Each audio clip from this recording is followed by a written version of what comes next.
svojho uzdravujúceho mocu. Príď Duch Svätý so svojou silou a odvahou.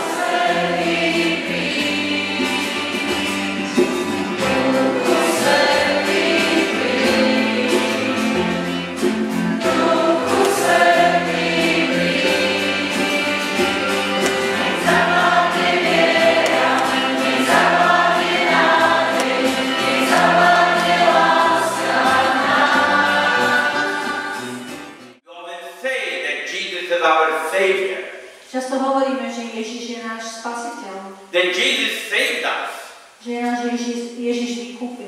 But what does it really mean to be saved? Ale čo to v skutočnosti znamená? Čo to znamená vo svojej podstate byť spasený, byť vykúpený?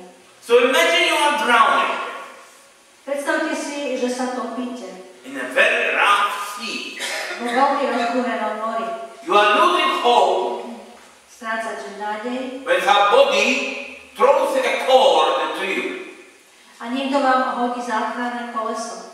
And you take that cord and bit by bit they throw you to the shore. Hodí vám láno a oni vás kúsok po kúsku ťahajú až na breh. And the first thing you say, today I am saved. Prvá vec, ktorú poviete, dnes som sa zachránil. Salvation means that you arrive at a point when you do not have any hope anymore. Takže spása znamená, že sa nachádzate v situácii, v ktorej už viac nemáte žiadnu nádej na riešenie. And there you are, you receive salvation. Ale dostanete záchranu, zachránite sa. Now Jesus saved me. Ježiš ma zachránil. He saved me from what?